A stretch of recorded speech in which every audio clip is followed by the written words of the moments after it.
Em um tempo de trevas espirituais, quando os reis se dobravam a ídolos e o povo se afastava do verdadeiro Deus, surgiu um homem vindo do deserto. Um homem sem linhagem nobre, sem exército, sem riquezas, mas com uma fé tão ardente que o céu parou quando ele orou. Esta é a história de Elias, o profeta do fogo. Um homem que enfrentou reis, desafiou multidões, fugiu para o deserto, e mesmo assim, foi carregado aos céus numa carruagem de fogo. Prepare-se, porque essa história é viva. Capítulo 1. O surgimento de Elias. O nome dele surge como um raio no escuro. Elias, o tisbita, do povoado de Tesbe, nas montanhas de Gileade. Sem introdução, sem genealogia. Apenas um servo de Deus, enviado a um rei perverso. O reino de Israel estava mergulhado em idolatria. O trono era ocupado por Acabe, e ao seu lado estava Jezabel, uma mulher cruel, devota ao deus Baal. Juntos, eles haviam afastado o povo dos caminhos do Senhor, construindo altares para deuses pagãos, perseguindo os profetas e corrompendo a fé de toda uma nação. Foi então que Elias entrou no palácio. De frente para o rei, declarou com ousadia: Tão certo como vive o Senhor, o Deus de Israel, a quem sirvo, não cairá orvalho nem chuva nos próximos anos, exceto mediante a minha palavra. Uma sentença simples, mas que abalou o reino inteiro. A seca começou, os campos morreram, os rios secaram, e a fome se espalhou. Deus então ordenou que Elias se retirasse para o leste e se escondesse junto ao ribeiro de Quirite. Ali, ele bebia da água do riacho. E era alimentado por corvos, que, todas as manhãs e todas as noites, traziam pão e carne. Um milagre discreto, longe dos olhos do mundo. Elias estava escondido, mas sendo preparado. Enquanto a terra sofria, Deus sustentava o seu profeta. Porque antes de levantar alguém para confrontar reis, ele molda o coração no silêncio. No silêncio do deserto, Elias aprendeu a confiar dia após dia. Não havia multidões, não havia aplausos. Apenas a rocha, o vento, e o Deus que provê. O alimento vindo do céu era um lembrete. Quem obedece, nunca está só. E aquele tempo de ocultação não era castigo. Era lapidação. Porque os maiores confrontos da fé começam na solidão da alma. Capítulo 2. A viúva de Sarepta. O tempo passou, e o riacho de Quirite secou. O profeta que confiou na provisão agora precisa dar mais um passo de fé. Deus o envia para Sarepta, uma cidade estrangeira, no território de Sidom, terra de onde vinha Jezabel, a rainha inimiga. E ali, em meio a uma grande fome, Elias encontra uma viúva. Uma mulher simples, com um filho pequeno, colhendo gravetos. Elias se aproxima e diz: Traga-me um pouco de água e um pedaço de pão. A mulher responde com tristeza: Não tenho nada além de um punhado de farinha num pote e um pouco de azeite numa botija. Estou colhendo gravetos para fazer uma última refeição para mim e meu filho, e depois morreremos. Elias olha para ela, com compaixão e fé, e diz: Não tenha medo. Faça primeiro um pequeno bolo para mim, e depois prepare para você e seu filho. Porque assim diz o Senhor, Deus de Israel: A farinha da vasilha não se acabará, e o azeite da botija não secará, até o dia em que o Senhor fizer chover sobre a terra. A viúva crê e obedece, e o milagre acontece. Dia após dia, ela entra em casa e encontra comida. A farinha nunca acaba, o azeite nunca seca. O Deus de Elias agora é também o Deus daquela casa. Mas a prova maior ainda viria. Um tempo depois, o filho da viúva adoece e morre. Desesperada, ela se volta contra Elias. Vieste para me lembrar dos meus pecados e matar o meu filho. Elias pega o menino em seus braços, sobe ao quarto, o deita sobre a cama e clama: Ó Senhor, meu Deus, faze voltar a vida a este menino. E Deus o ouviu. O menino reviveu. Elias o desceu até a mãe. E ela declarou com os olhos cheios de lágrimas: Agora sei que tu és homem de Deus, e que a palavra do Senhor na tua boca é verdade. Pela primeira vez nas Escrituras, alguém volta à vida. E esse milagre não acontece no palácio, mas na casa simples de uma mulher viúva. Porque Deus escolhe os lugares improváveis para revelar o seu poder. Capítulo 3. O confronto no Monte Carmelo. 3 anos se passaram desde a primeira profecia de Elias.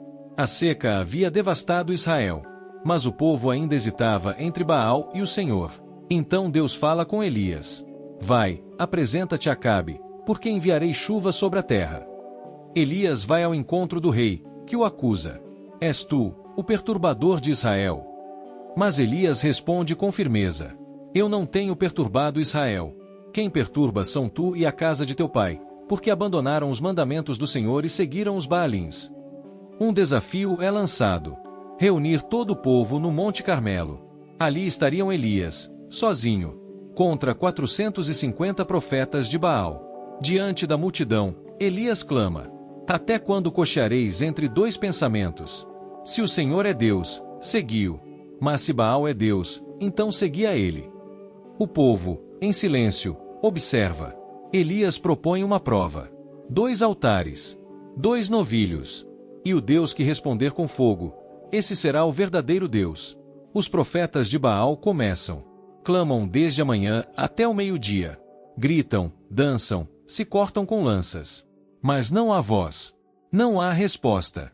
Elias então ironiza: Gritem mais alto. Talvez Baal esteja dormindo, ou viajando. Mas nada acontece. Ao entardecer, Elias reconstrói o altar do Senhor com 12 pedras, representando as 12 tribos de Israel. Coloca o novilho sobre a lenha. E para que não haja dúvida, manda encharcar tudo com água. 1, 2, 3 vezes. A água escorre e enche até o rego ao redor do altar. Elias se aproxima e ora: Ó Senhor, Deus de Abraão, Isaque e Israel, manifesta hoje que tu és Deus em Israel. Ouve-me, para que este povo saiba que tu és o Senhor Deus, e que tu fizeste o coração deles voltar para ti. Então, o fogo desce do céu. Queima o holocausto, a lenha, as pedras, o pó e até a água do rego. O povo cai com o rosto em terra, clamando: O Senhor é Deus! O Senhor é Deus! Foi um dia de vitória. Um dia de glória. Mas o coração de Elias ainda enfrentaria uma batalha muito maior, dentro de si mesmo. Capítulo 4. A chuva e o recomeço. O povo agora se rende. O Senhor é reconhecido como o único Deus. Os profetas de Baal são derrotados. E Elias, exausto, mas cheio de fé, sobe ao alto do Monte Carmelo. Ali, ele se curva até o chão, coloca o rosto entre os joelhos. E ora. A vitória espiritual havia sido conquistada. Mas a chuva, o sinal visível de restauração, ainda não veio. Elias manda seu servo olhar para o horizonte. Vejo nada, diz o servo. Elias continua orando. E manda olhar de novo. 1, 2, 3, 4, 5, 6 vezes. Nada. Mas na 7ª vez, o servo retorna dizendo: Vejo uma pequena nuvem, do tamanho da palma da mão de um homem, subindo do mar. Elias se levanta. Vai, e diz a Acabe: Prepara o teu carro e desce, para que a chuva não te detenha. O céu, que por 3 anos ficou em silêncio, agora começa a se cobrir de nuvens escuras. O vento sopra, os trovões rugem, e a chuva, finalmente cai. Uma tempestade de bênçãos desce sobre uma terra ressecada. E Elias, com a mão do Senhor sobre ele, corre à frente da carruagem de Acabe, até Jezeel. Um ato de coragem, força e obediência. Porque quando Deus responde, ele não apenas envia fogo, ele envia chuva. E com ela, vem o recomeço. Capítulo 5. A crise no deserto. A chuva havia caído. O povo havia se rendido. O altar havia sido restaurado. Mas a guerra ainda não havia terminado. Quando Jezabel soube do que aconteceu no Monte Carmelo, sua fúria foi imediata. Ela envia um recado a Elias: Que os deuses me castiguem se amanhã, a esta hora, você ainda estiver vivo. Elias, que havia enfrentado um rei, 400 profetas, e orado por fogo do céu, agora se quebra diante de uma ameaça. Ele foge. Vai para o deserto, sozinho. Senta-se debaixo de um zimbro. E ali, com o coração pesado, ele ora: Basta, Senhor, tira a minha vida, pois não sou melhor do que meus pais. Um profeta, pedindo para morrer. A depressão de Elias não é fingida. É real. É profunda. Mas Deus não o repreende. Não o abandona. Não diz: você deveria ser mais forte. Em vez disso, Deus envia um anjo. O anjo toca Elias e diz: Levanta-te e come. Ao lado dele, um pão sobre brasas e uma vasilha de água. Elias come e volta a dormir. O anjo o toca novamente.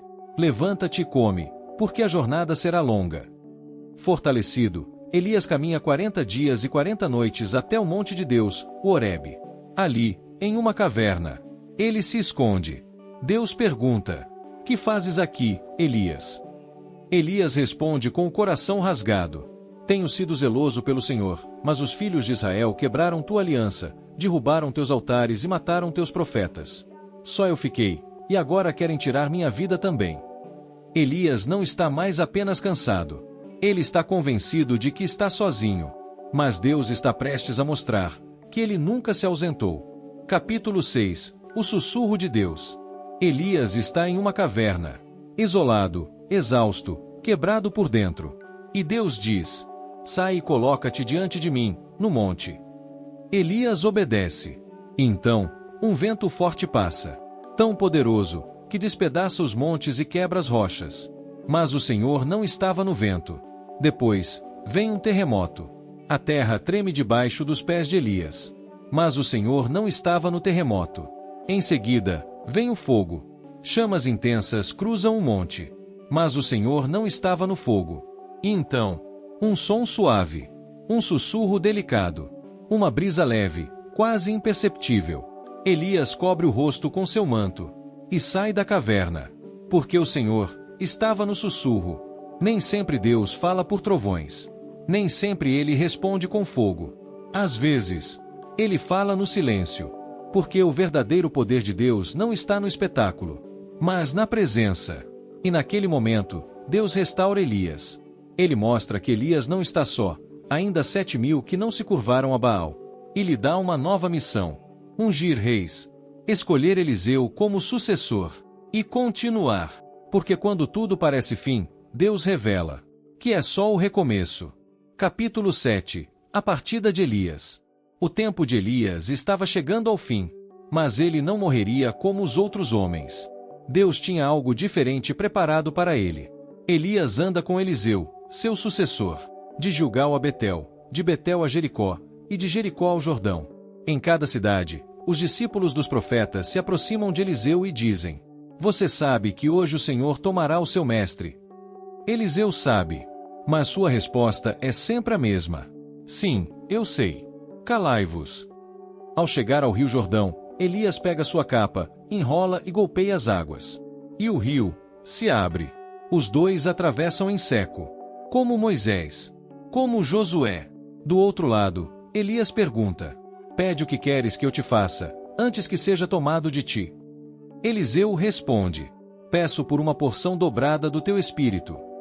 Elias diz: "Se me vires quando eu for tomado de ti, assim te será feito." E de repente, um carro de fogo, puxado por cavalos de fogo, surge dos céus. Um redemoinho poderoso envolve Elias. E diante dos olhos de Eliseu, ele é levado aos céus. Elias não morreu. Foi elevado em glória. Um testemunho vivo de que Deus não abandona os seus, nem mesmo no fim. Eliseu rasga suas vestes, em sinal de luto. Mas ao olhar para o chão, vê a capa de Elias. Ele a toma e segue adiante. Porque os homens de Deus partem, mas o propósito de Deus permanece.